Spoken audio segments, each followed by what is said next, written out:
Magaalaa Finfinneetti waliin gahinsa daandii jiru si'ataa dhaqqabamaa fi kan magaalattii madaalu taasisuuf hojjetamaa jira. Guyyaa har'aas piroojeektiin daandii 9 baasii birrii biiliyoona 2 oliin ijaaraman xumuramuun bakka kantiibaan magaalaa Finfinnee Adaanech Abeebee argamanitti eebbifameera. Daandiiwwan kunneenis daandii Boolee Mikaa'elii gara riqicha imaltoota miillaatti ceesisu, hoteela Haraaraatii hanga Kotobeetti, kolleejjii Kotobee hanga Kaarraa, bakka dhaabbii loonii Qeeraatii hanga manneen jireenya waliinii Gofaatti, Qacaneedhaa hanga Qusquamitti, Samiitii daandii Keessoo, Boolee hanga Hayaawulettitti, Eekkaa Hospitaala Amaanu'eelii hanga Kotobeetti, Hayaati hanga naannoo manneen jireenya waliinii Maariititti kan ijaaramanidha. Sirna eebba kana irratti haasaa kan taasisan hoogganaan abbaa taayitaa daandiiwwanii magaalaa Finfinnee Injiinar Mogas Xababuu akka jedhanitti abbaan taayitichaa bara bajetaa kanatti hojii garaagaraa karoorfateera jedhan.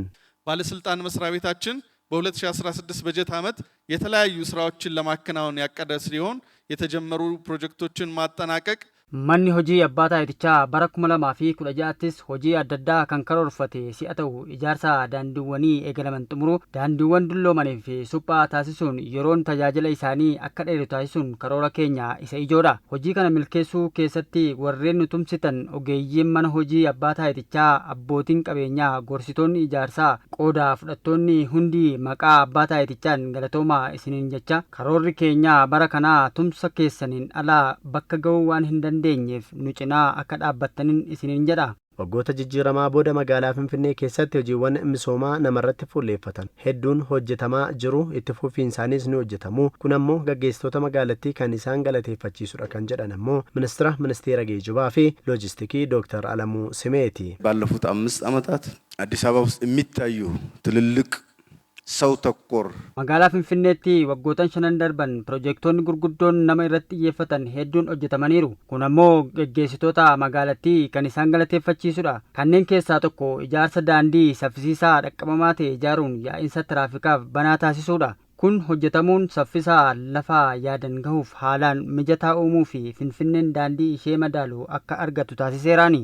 Kanaaf irra deebiin gaggeessitoota magaalattiin galatoomaa jechuun barbaada. Xumuramuun ijaarsa daandiiwwan kanaa yaa'insa tiraafikaa saffisiisuu, yeroo imalaa fi baasii hir'isuun, fuula magaalattii jijjiiruun, carraa hojii uumuun, nageenya daandii mirkaneessuun akkasumas walitti dhufeenya magaalattii fooyyessuu fi dinagdee kakaasuu irratti gahee guddaa kan taphatu ta'a kan jedhan ammoo kantiibaa magaalaa Finfinnee Aadde Adaanech Abeebeeti. Bulchiinsi magaalaa Finfinnees kana hundaa hubachuun bajeta kaapitaalaa ramadu keessaa isa olaanaa kan fudhatu ijaarsa daandii magaalattii keessatti taasifamuudha jedhan.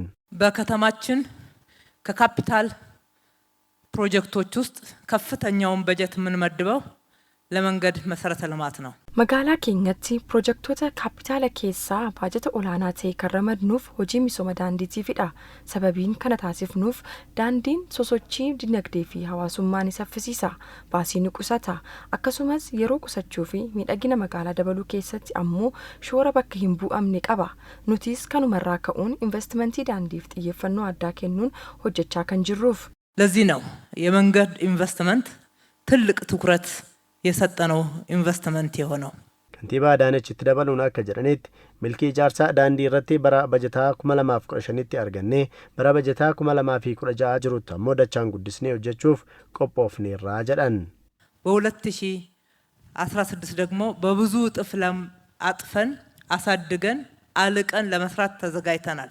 Bara baajataa 2016tti dachaa hedduun daballee caalchisnee hojjechuuf qophoofneerra. Hojii hanga ammaatti hojjenne keessatti hedduun qooda fudhataniiru. Qooda fudhannaan karaa ijaarsa isaa eegalame akkuma jirutti ta'ee daandiiwwan ijaaraman eeguu fi kunuunsuudhaanis gahee keenya bahachuutu nurraa jira. Daandiiwwan ijaaraman faayidaa hin malleef oolchuudhaan umuriin tajaajila isaa akka gabaabbatu waan taasisuuf hawaasni qabeenya isaa kan ta'e daandiiwwan magaalattiitti ijaaraman eeggachuu qaba.